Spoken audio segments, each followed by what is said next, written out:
बिस्मिल्लाहिर्रहमानिर्रहीम। अॼु मां इरीगेशन जे हवाले सां तव्हां सां डिस्कस करणु थो चाहियां पंहिंजे सिंध जे आबादगारनि लाइ। त मां पंहिंजे डिपार्टमेंट खे त डायरेक्शन्स क्लियर ॾेई छॾियूं त जेको बि ऑफिसर इलीगल पाइप्स ऐं जेको आहे इलीगल वाटर कोर्सिस जे हवाले सां जेको बि कोताही करे रहियो आहे उन्हनि ते ख़िलाफ़ु सख़्तु सां सख़्तु एक्शन खणंदासीं उन्हनि जे ख़िलाफ़ु।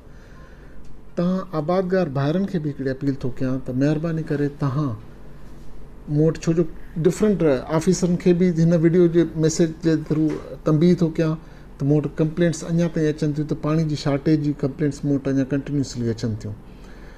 त उन्हनि खे बि वरी बि हिदायत थो कयां त पंहिंजी इहे जेके इलीगल वाटर कोर्सिस आहिनि या लिफ्टिंग मशीन्स आहिनि इहे सभु ख़तमु कनि।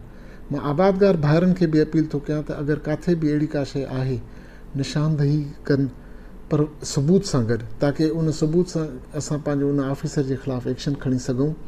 सबूत सां गॾु इहो एक्शन असांखे का कंप्लेन कंदा त असां उन बर वक़्तु उन्हनि जे ख़िलाफ़ु कार्रवाई करे सघंदासीं।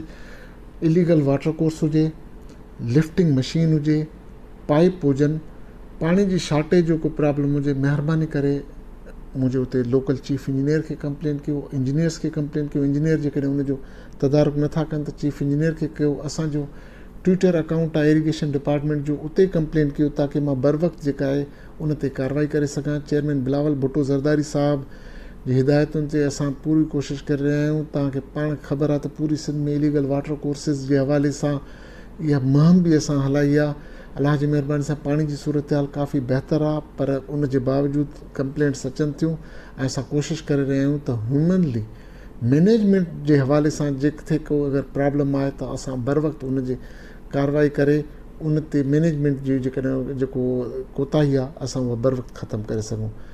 जी सिंध पाकिस्तान ज़िंदाबाद।